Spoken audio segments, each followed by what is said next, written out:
my dear friends, myself Alimuddin Sheikh Qadri and my YouTube channel is Alimuddin Sheikh Qadri. My dear friends, already you have know we are discussing the new lesson our environment. We have already been discussed a major points and today we are discussing here only a new point, ozone layer. My dear friends, first of all we have to know what are ozone and how it can be affected to our whole lifestyle. आज हम सबसे पहले इस बात का अध्ययन करेंगे कि ओजोन क्या है और ये किस प्रकार से हमारे जीवन को प्रभावित कर रही है. माय डियर फ्रेंड, ये ओजोन सिंपल वे में अगर आइए देखते हैं, यहां पर मैंने लिखा है कि ऑक्सीजन आप अच्छी तरह से जानते हैं कि ऑक्सीजन का परसेंटेज क्लाइमेट में 21% है और निकोलस थियोडोर डेसेस्यूर ने कहा a little amount of oxygen it gives life for us. A little amount of oxygen it gives life for us. Oxygen की थोड़ी सी मात्रा ही हमें जीवन देती है. तो ऑक्सीजन की मात्रा हमें जीवन देती है. आप यहां पर देखेंगे तो ऑक्सीजन पर क्या हुआ कि अल्ट्रावायलेट रेज ने ऑक्सीजन को ब्रेक कर दिया, तोड़ दिया और ये नवजात ऑक्सीजन में कन्वर्ट हो गए. और यहां पर देखिए कि फिर ये यही नवजात ऑक्सीजन एक ऑक्सीजन के मॉलिक्यूल के साथ मिलकर के ओजोन का फॉर्मेशन कर दिया. ए सिंपल वे एक रिएक्शन हो गया.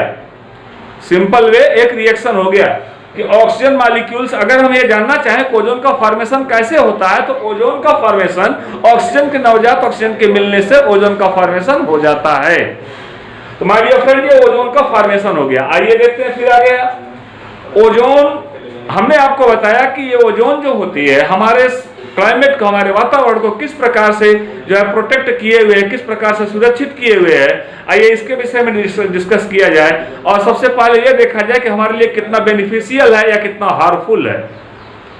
सबसे पहले हम आपको बताएंगे कि हमारे लिए किस प्रकार से बेनिफिशियल है, मीन्स लाभदायक. ओजोन जो है हमारे लिए किस प्रकार से लाभदायक है, ये इसको देखा जाए. माय डियर फ्रेंड, ओजोन या जितनी भी हार्मफुल रेजेस यहां से सोलर से निकल रही है, सूर्य से निकल रही हैं, उन रेजेस को जमीन पर आने से, पृथ्वी पर आने से रोक लेती है, उनको एब्जॉर्ब कर लेती है. और एब्जॉर्ब करते समय आप इस बात का ध्यान देंगे कि ये एब्जॉर्ब कर रही है और हमारे पास सिर्फ फ्रेश लाइट आ रही है, ऐसे अल्ट्रावायलेट रेजेस नहीं आ पा रही जो कि हार्मफुल है. तो यहां पर आपने देखा कि इस प्रकार की रेजेस को हमने जो है इस कंट्रोल कर लिया. अब यह हमको देखना है कि ये जो है अल्ट्रावायलेट रेजेस क्या करती हैं, अल्ट्रावायलेट रेजेस का वर्क क्या है.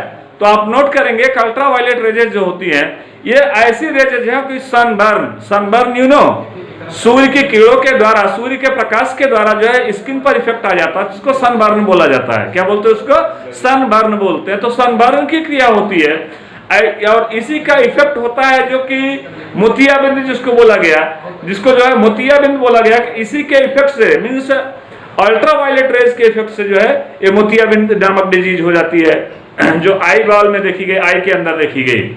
और इसी से स्किन कैंसर, मैंने बताया आपको, स्किन कैंसर हुआ, सनबर्न हुआ, मोतियाबिंद हुआ, ये सब रोग जो होते हैं ये अल्ट्रावायलेट रेज के कारण होते हैं. अगर इन रोग हो रहे हैं तो इसका मतलब है अल्ट्रावायलेट रेज हम तक पहुंच रही है. अगर जिस दिन ये रोगों का होना बंद हो जाएगा, इसका सीधा सा अर्थ होगा कि अल्ट्रावायलेट रेज हम तक नहीं पहुंच पा रही हैं. इसमें सेकेंडरी वे में हम देखते हैं कि यहां पर ये डीएनए की कंडीशन में, डीएनए के नेचर में भी परिवर्तन कर देती हैं.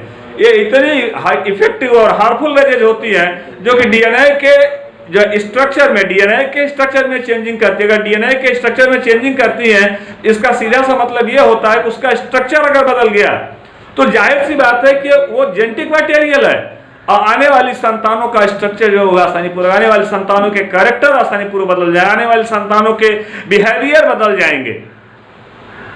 उसका ये इफेक्ट हुआ कि इसका जेनेटिक मटेरियल क्या हुआ, ये डिस्ट्रॉय हो गया, बिगड़ गया, असंतुलित हो गया. इस प्रकार से आपने देखा कि ये ओजोन जो है ये प्रकाश संश्लेषण की, फोटोसिंथेसिस की क्रिया के जस्ट अपोजिट वर्क कर रहे हैं, प्रकाश संश्लेषण की क्रिया के विपरीत कार्य कर रही हैं. तो माय डियर फ्रेंड, अगर फोटोसिंथेसिस नहीं होगी तो पेड़ पौधे अपना भोजन कहां से बनाएंगे? पेड़ पौधे अपना भोजन भी बनाएं, सुचारू रूप से अपने जीवन यापन को संचालित भी करें और उनकी लाइफ स्टाइल आगे की तरफ बढ़ती रहे, जीवन चक्र उनका आगे की तरफ चलता रहे। ऐसी क्रियाओं को लगातार चलाने के लिए जो है आवश्यक है कि अल्ट्रावायलेट रेजेस हम तक न पहुंच पाए। तो अभी आपने देखा कि अल्ट्रावायलेट रेजेस का ये इफेक्ट मैंने बताया आपको। अब आइए देखते हैं कि ये ओजोन जो मैं आपको डिस्कस करने चल रहा हूँ, ओजोन के विषय जो मैं आपको बताने चल रहा हूँ। यहाँ पर देखिए सन है, सन से जो ढेर सारी लाइट यहाँ पर आ रही है, इस सारे फिगर मैं अपने यूट्यूब चैनल पर अपलोड कर दे रहा हूँ, उसको भी आप लोग देखिएगा। यहाँ से जितनी भी रेजेस आ रही हैं, उन रेजेस को क्या किया कि अल्ट्रावायलेट रेजेस को ये जो है ओजोन की परतों ने, ओजोन की लेयर जो है, इसने इसको एब्जॉर्ब कर लिया, इसने इसको एब्जॉर्ब कर लिया और ये एब्जॉर्ब करके हमारे पास फ्रेश लाइट को भेज रही है। अब यहाँ पर समझ इंपॉर्टेंट पॉइंट पर आइए डिस्कस करते हैं इसका इंपॉर्टेंट पॉइंट क्या है। अब यहाँ पर देखते हैं कि जो अर्थ पर जो हमारे पास पॉल्यूटेंट हैं, ऐसे मटेरियल जो कि पॉल्यूशन क्रिएट कर रहे हैं, प्रदूषण उत्पादित कर रहे हैं, ऐसे मटेरियल जो है, जैसे आपने देखा क्लोरोफ्लोरोकार्बन है, क्लोरोफ्लोरोकार्बन माय डियर फ्रेंड, यह एयर जो है एसी जो लगती है, एयर कंडीशनर जो लगते हैं, उसमें CFCS गैस जो है इससे ओरिजिनेट होती है और क्लोरोफ्लोरोकार्बन जो है गैस इससे ओरिजिनेट होती है। यह जो है जाकर के इफेक्ट डालती है। किस प्रकार से इफेक्ट डालती है ये इसका अध्ययन करके बताते हैं हम आपको। इसी प्रकार से रेफ्रिजरेटर है, फ्रीज जिसको फ्रीज बोलते हैं, रेफ्रिजरेटर, उससे भी गैसें निकलती हैं। रेफ्रिजरेटर में कूलेंट के रूप में भी इसका यूज करते हैं। और फायर एक्सटिंग्विशर है, अग्निशामक है, फायर एक्सटिंग्विशर बोलते हैं इसको, अग्निशामक, अग्निशामक के रूप में भी ये जो है अग्निशामक में जो है इनका यूज किया जाता है। और एरोमेटिक जो है कंपाउंड में जो है एरोसॉल प्रोपेनेंट जो है इसका भी यूज होता है, एरोसॉल प्रोपेनेंट में भी इसका यूज किया जाता है। और पैकेजिंग के समय फूड मटेरियल की जो पैकेजिंग की जाती है, लंबे समय के लिए उसको सुरक्षित रखने के लिए पैकेजिंग की जाती है, तो वहां पर जो है ऐसी गैसों को जो प्रिजर्व कर दिया जाता है जिससे कोई इफेक्ट जो है ना, फूड मटेरियल आपका इफेक्टिव ना हो। अब ये गैसें जो इसमें फिलअप की गई, इनको ओपन करने पर ये निकल रही हैं। ये गैसें निकल करके आप देखिए कि ये गैसें निकल करके जमीन से धीरे धीरे निकल करके ऊपरी सतह पर आ रही है। कहां पर आ रही है? ये पहुंच रही है जो ओजोन की परत है, ओजोन की लेयर है। अब इस ओजोन लेयर पर आ गई है। अब ये ओजोन लेयर पर आने के बाद आप देखिएगा ये क्लोरीन मोनोऑक्साइड का फॉर्मेशन कर देती है। My dear friend, chlorine monoxide ये टॉक्सिक मटेरियल है जो ओजोन लेयर को डिप्लीट करेगा, ओजोन लेयर को ये डिप्लीट करेगा। इस तरह से ओजोन लेयर पतली होती चली जाएगी। अब यहाँ पर आप देख रहे हैं ओजोन लेयर पतली होती चली जा रही है। अब ये धीरे धीरे ये पूरी तरह से डिप्लीट कर देता है, क्योंकि क्लोरीन मोनोऑक्साइड इसके डिकम्पोजिशन से, इसके अपघटन से फिर से क्लोरीन का निर्माण हो जा रहा है, पुनः क्लोरीन पैदा हो जा रही है और यह क्लोरीन फिर से जो है क्लोरीन मोनोऑक्साइड का फॉर्मेशन कर लेगी, क्योंकि क्लाइमेट में ऑक्सीजन ऑलरेडी इसको मिल रहा है।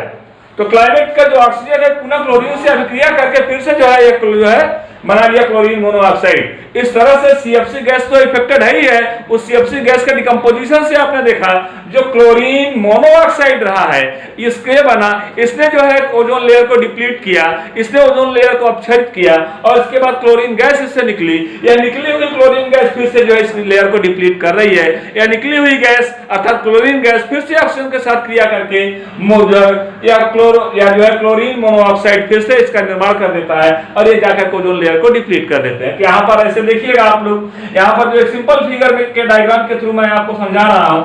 अब ये देखिएगा कि यहाँ पर ये ओजोन का होल हो गया, इसको बोला गया ओजोन का होल। यहाँ पर जो मैं होल बनाने चला ब्लैक कलर में, आप देखिएगा यह है ओजोन का होल। इस तरह से ओजोन होल हो गए।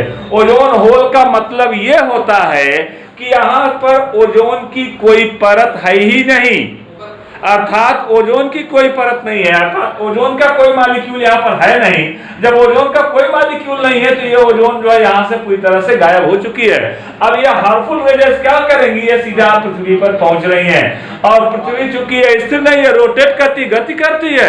अगर ये रोटेट करी है, इसका रोटेशन दो प्रकार से देखा गया। जो इसका रोटेशन है, 2 टाइप्स का रोटेशन आप देख रहे हैं। इसका पहला रोटेशन जो देखा गया है वो अपने सेंटर के अराउंड में देखा गया, अपने केंद्र के परित्या घूमती है। दूसरा रोटेशन आप देख रहे हैं कि यह सोलर का भी चक्कर लगाती है। ऐसी कंडीशन में ये पूरी तरह से रोटेट करते हैं, इसमें आप कोई भी सरफेस ऐसा नहीं बचेगा जहां पर कि हार्मफुल रेजेस न पहुंचे, इसलिए इसके इफेक्ट से ऑल ओवर वर्ल्ड इफेक्टेड हो जाता है। अब तो समझ में आ गया होगा कि यहां पर मैंने क्लियर कर दिया कि ओजोन लेयर के इफेक्ट से ऑल ओवर वर्ल्ड इफेक्टेड हो रहा है। अब आइए थोड़ा सा इसके विषय में हम आपको बताएं कि यहां पर आइए देखते हैं कि सबसे पहले सन 1983 में 1983 में 93 कंट्रीज ने, 93 देशों ने, कितनी कंट्रीज ने? 93 कंट्रीज ने, 93 देशों ने मिलकर के, 93 देशों ने मिलकर के एक जो है एक संगठन बनाया जिसका नाम इन्होंने रखा UNEP अर्थात united nation of environment programme. United nation of environment programme इस जो है इसके तहत जो है सारे देशों ने, इन जो 93 देशों ने इस तरह से या एक अनुबंध स्थापित किया आपस में कि हम लोग ऐसे मटेरियल का उत्पादन बिल्कुल नहीं करेंगे, ऐसे मटेरियल का उत्पादन बिल्कुल नहीं करेंगे जिससे कि ओजोन जो है वो डिप्लीट हो। अर्थात अब हम आपको आगे बताने चल रहे हैं कि यहाँ पर ओजोन जो डिप्लीट हो रही है, UNEP मैंने बताया अभी आपको कि UNEP के द्वारा जो है इसका जो है डिप्लीशन जो है इसके डिप्लीशन पर रोक लगाने के लिए जो बनाया गया। तो यहाँ पर ये सिंपल सा स्टेप देखते हैं हम आपको, ये हो गई हमारी अर्थ। अब यहाँ पर ये ओजोन लेयर है, ध्यान दीजिएगा माय डियर फ्रेंड कि यहाँ पर अगर ये ओजोन लेयर हो गई तो आप देख रहे हैं कि इसके बीच की डिस्टेंस काफी ज्यादा है, इसके बीच की दूरी काफी ज्यादा है, यहाँ से डिस्टेंस काफी ज्यादा है। अगर ये ओजोन हमारे करीब हो जाए तो जाहिर सी बात है कि अगर हम सोचें कि अगर ओजोन की परत हमारे करीब हो जाएगी तो हम आसानी से और ज्यादा सुरक्षित हो जाएंगे, ऐसा सोचना आपका बिल्कुल गलत है, ऐसा बिल्कुल गलत है, ऐसा बिल्कुल नहीं होगा। अगर ओजोन हमारे करीब हो जाएगी तो ये ज्यादा मात्रा में जो है ये रेजेस आना शुरू हो जाएंगी, अगर जरा सा भी डिप्लीशन हुआ ओजोन का तो हम सबसे ज्यादा इफेक्टेड हो जाएंगे। इसलिए ओजोन हमसे जितनी दूरी पर है उतना ही हम ज्यादा जो है प्रोटेक्टिव है। ओजोन की परत जो है काफी ऊंचाई पर देखी गई, यहाँ पर देख रहे हैं आप, और ये काफी थिकेंड है, अप्रॉक्सीमेट 16 किलोमीटर है ये। अब यहाँ पर इसकी जो थिकेंड आप देख रहे हैं, मोटाई जो देख रहे हैं, यहाँ पर जो टॉक्सिक गैसें निकल रही, कौन सी गैसें? टॉक्सिक गैसें जो निकल रही हैं, एक टॉक्सिक गैस जो होती है, एक टॉक्सिक गैस आसानी पूर्वक इसको डिप्लीट करने में हेल्प कर देती है।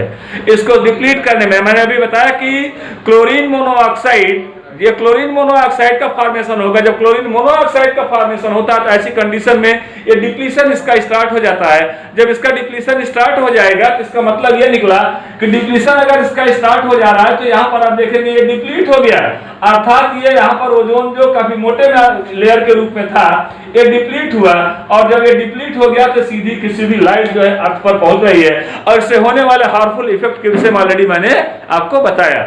इससे क्या हार्मफुल इफेक्ट शो हो रहे हैं माय डियर फ्रेंड, आइए थोड़ा सा मैं आपको एक आंकड़े के रूप में ले चलता हूं, आगे बताने चल रहा हूं। तो 1995 में जो है 1995 में 1995 में यह हुआ कि एक बार सर्वे किया जाए कि क्या ओजोन का जो इफेक्ट है वो किस तरह से है। तो 1995 में ओजोन का जो सर्वे किया गया है, इसमें सबसे पहले इसको जो है और वर्ल्ड के साइंटिस्टों ने मिलकर करके इस पर डिस्कस करना शुरू किया, और जब ये ओजोन लेयर के पास तक पहुंचते हैं तो उस समय तक सन 2000 आ गया। तो 2000 में ये निष्कर्ष निकाले कि जितना बड़ा जो है यूरोप है, यूरोप जितना बड़ा है, ओजोन की लेयर लगभग उतना बड़ा होल इसमें हो गया। अर्थात कितना बड़ा होल हो गया?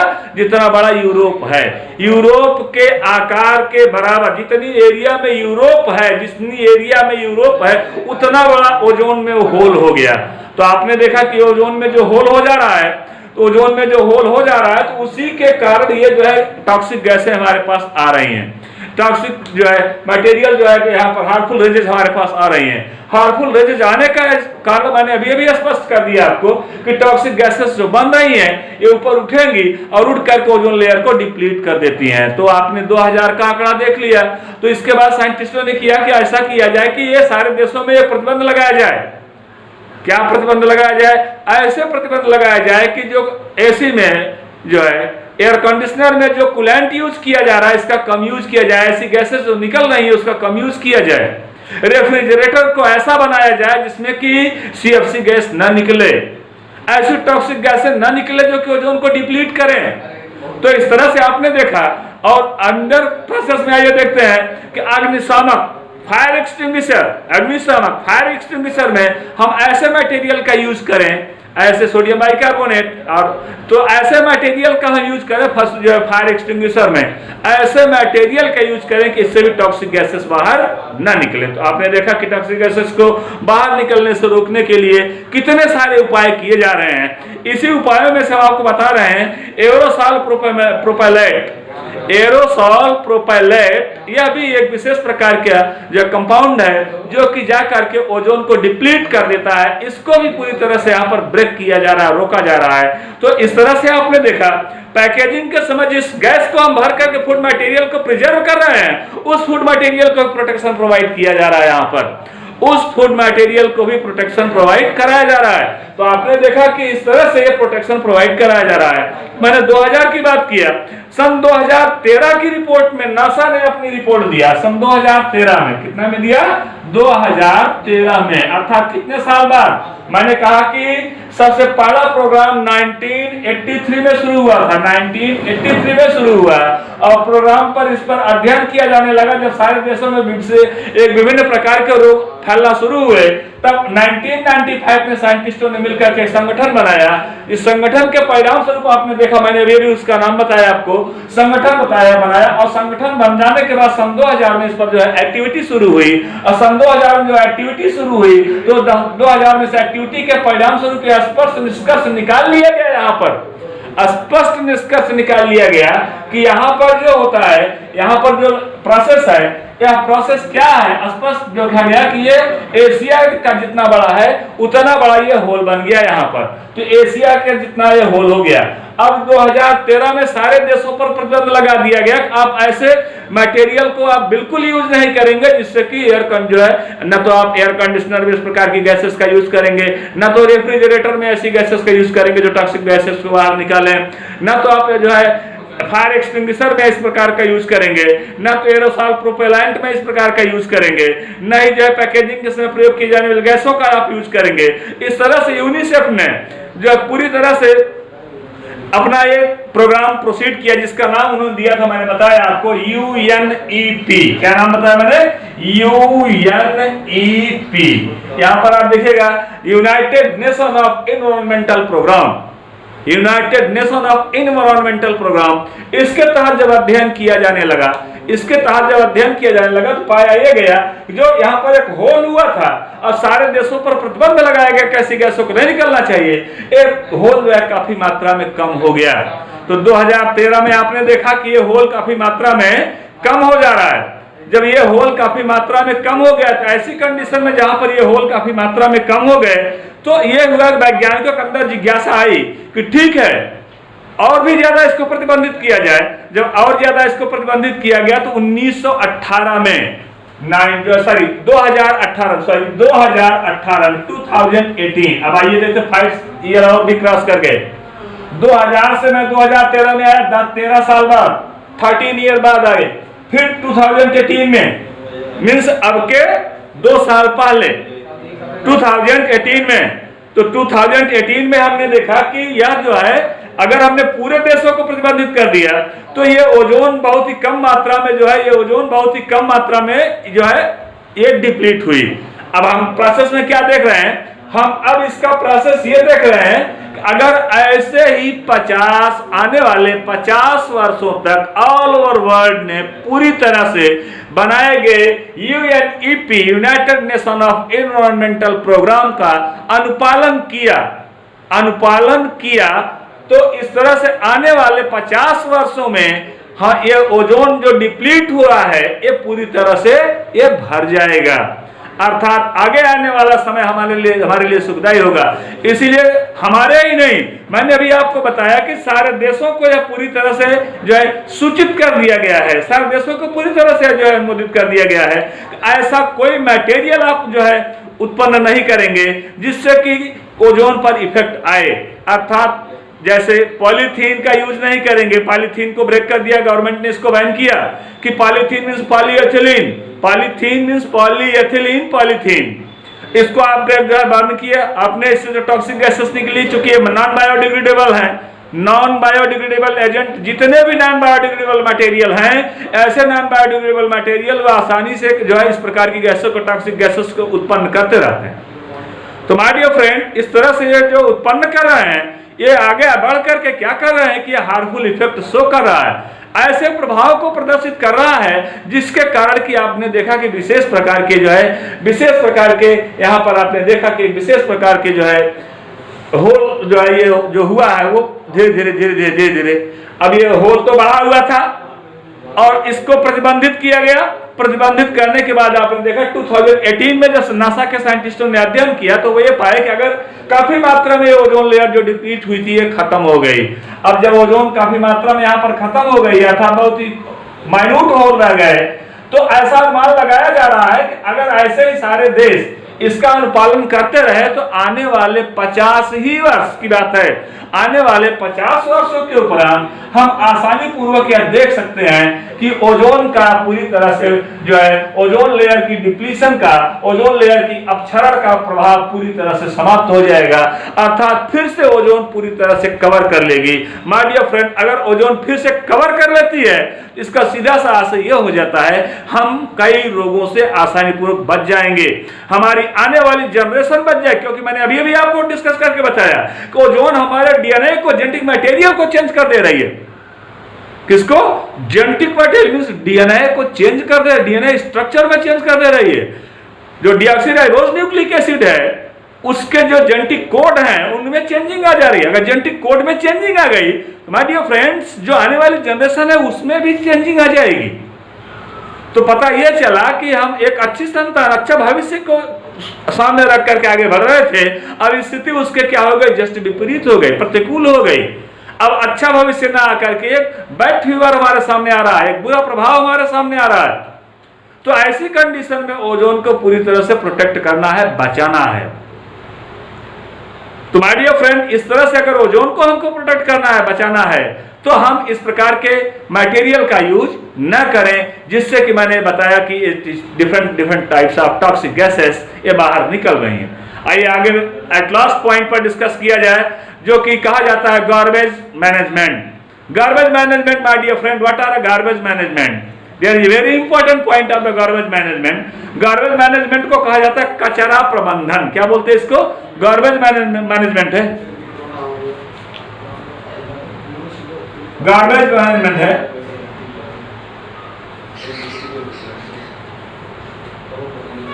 गार्बेज मैनेजमेंट है, ये हो गया गार्बेज मैनेजमेंट। गार्बेज मैनेजमेंट को कहते हैं कचरा प्रबंधन। इसको हिंदी में कहा जाता है कचरा प्रबंधन। कचरा प्रबंधन, कचरा प्रबंधन बोलते हैं। माय डियर फ्रेंड, ये क्या है? कचरा प्रबंधन क्या है? गार्बेज मैनेजमेंट क्या है? गार्बेज मैनेजमेंट का मतलब सीधा सा ये निकलता है, गार्बेज को मींस घर से निकलने वाले वेस्ट मटेरियल को, या हाउस होल्डिंग मटेरियल जो निकल रहे हैं इनसे, या इंडस्ट्री से जो मटेरियल गार्बेज निकल रहे हैं इनसे, या फैक्ट्री से जो गार्बेज निकल रहे हैं इनसे, इनको इस तरह से डिकम्पोज कर दिया जाए, अपघटित कर दिया जाए कि इनसे पॉल्यूशन ना क्रिएट हो। माय डियर फ्रेंड, अगर इनसे पॉल्यूशन क्रिएट होगा, मैंने कहा कि यदि इनसे पॉल्यूशन क्रिएट होगा तो ये पॉल्यूशन क्रिएट करके क्या करेंगे? ये धीरे धीरे ऊपर उठ करके और ये जो है क्लाइमेट को डिस्टर्ब करेंगे, वातावरण को प्रदूषित करेंगे, जिससे एसिड रेन भी होने के चांसेस। मान लीजिए सपोज दैट कार्बन मोनोऑक्साइड है, कार्बन डाइऑक्साइड है, ये carbon monoxide, carbon dioxide, nitrogen के भी ऑक्साइड हैं। ऐसे ऑक्साइड ये ऊपर जब क्लाइमेट में तैर रहे हैं, पूरी तरह से वायुमंडल में पूरी तरह से विचरण कर रहे हैं, फ्री फ्लोटिंग कर रहे हैं क्लाइमेट में, जब ये वाटर के साथ रिएक्ट करते हैं तो नाइट्रिक एसिड में कन्वर्ट हो जाते हैं, हाइड्रोक्लोरिक एसिड में कन्वर्ट हो जाते हैं, सल्फ्यूरस एसिड में कन्वर्ट हो जाते हैं। तो माय डियर फ्रेंड, इस तरह से जो एसिड में कन्वर्ट होकर के जो वाटर जमीन पर आता है, ये सॉइल फर्टिलिटी को क्या करता है? लॉस कर देता है। सॉइल फर्टिलिटी को, जमीन की उर्वरा शक्ति को ये लॉस कर देता है, सॉइल फर्टिलिटी को लॉस करेगा। जब ये सॉइल फर्टिलिटी लॉस हो जाएगी तो क्या हम इतना अनाज उत्पन्न कर सकते हैं? बिल्कुल नहीं कर सकते। इसलिए इस प्रकार की लैंड को कहा जाता है ये बैरन लैंड हो गई, बंजर भूमि हो गई, ऊसर भूमि हो गई। तो माय डियर फ्रेंड, हम क्यों ना ऐसा कोई प्रबंध करें कि ये भविष्य हमारा जो सुखमय हो, अच्छा हो, उसके लिए हमको करना क्या है, हमको जो गवर्नमेंट मैनेजमेंट का यूज करना है। गवर्नमेंट ने जो हमको सुविधाएं दिया है उन सुविधाओं का पूरी तरह से अनुपालन करना है।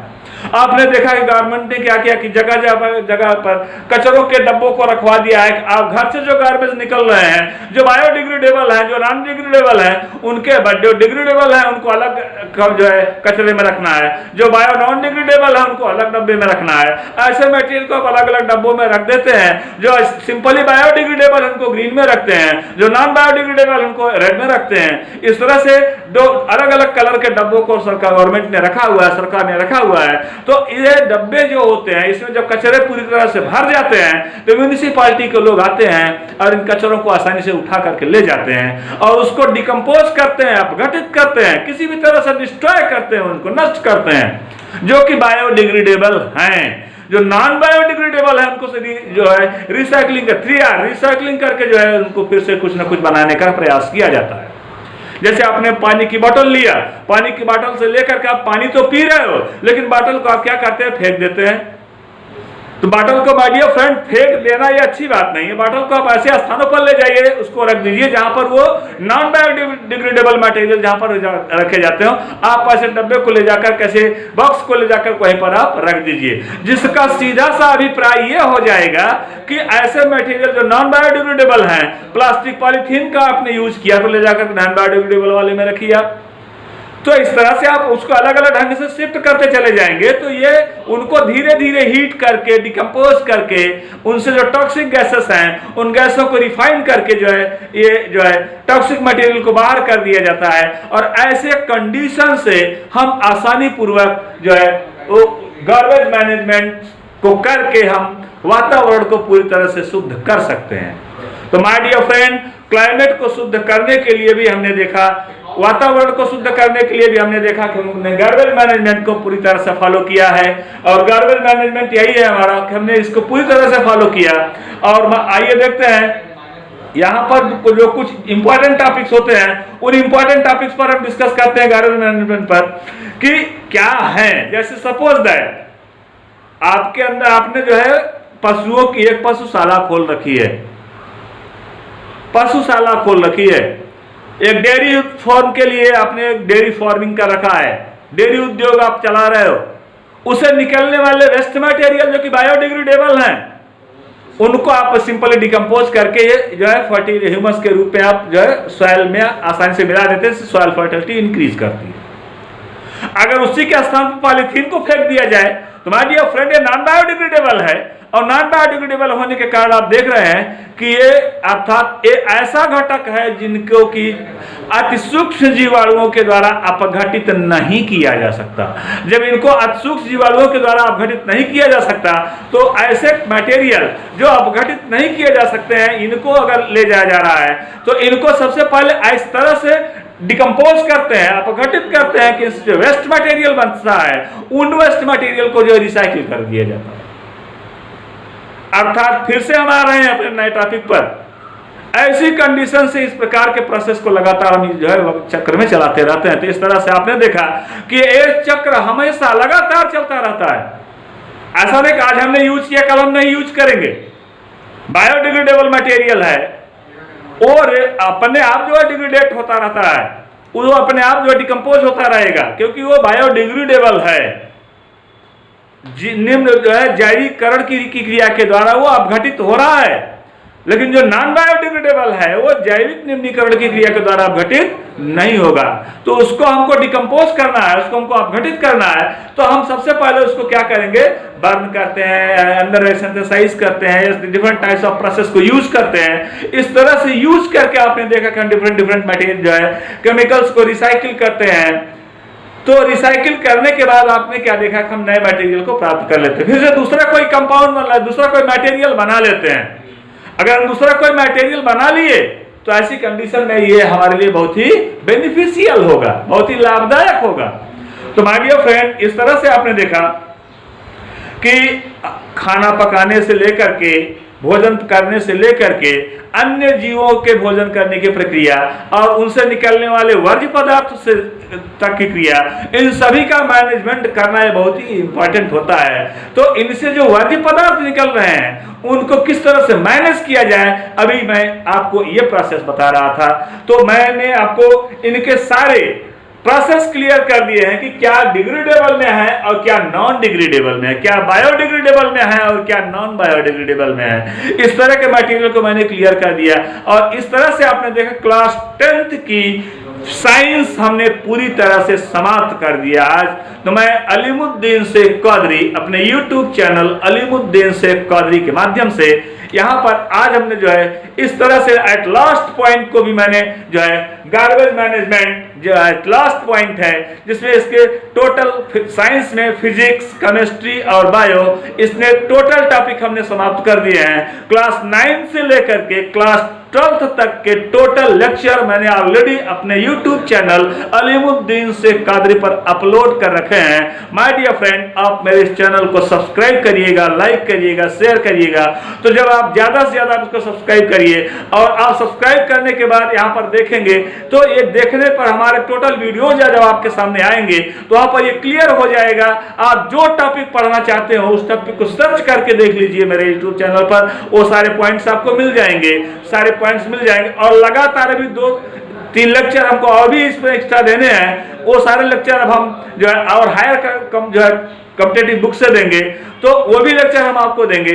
और यहाँ पर जो है कुछ लेक्चर भी क्लास 9 के बच्चों ने हमसे राइज किया है कि कुछ लेक्चर को उस पर क्लास 9 के बच्चों को भी देना है, तो वो लेक्चर भी हम आपको क्लास 9 के बच्चों के लिए भी वो लेक्चर देंगे। तो क्लास 9, 10th, 11, 12th तक के सारे सब्जेक्ट के हमने जो है फिजिक्स, केमिस्ट्री और बायो, फिजिक्स, केमिस्ट्री और बायो, इन तीनों सब्जेक्ट के लेक्चर ऑलरेडी हमारे अपलोड YouTube चैनल पर अलीमुद्दीन शेख कादरी के YouTube चैनल पर ऑलरेडी अपलोड हो चुके हैं।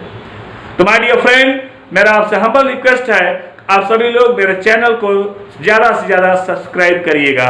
और इस तरह से जो है आज यहाँ पर आपने देखा कि मैं अपने इस लेक्चर से आपके क्लास 10th की साइंस को हमने समाप्त किया है। अब हम अपना जो है लगातार क्वेश्चन पेपर देते रहेंगे आपको, जो बोर्ड को ध्यान में रखा जाएगा। और जो बच्चे हमसे क्वेश्चन एराइज किए हुए हैं, अब हमारे नए चैनल पर नए जो हम प्रोग्राम को अपलोड करेंगे उसमें उनके द्वारा पूछे गए क्वेश्चन को सॉल्व करेंगे और सॉल्व करने के बाद तब हम उसका आंसर आपको जो है देंगे। तो इसी के साथ मैं अलीमुद्दीन शेख कादरी जो है आज का टॉपिक यहीं पर समाप्त करता हूँ। Thank you.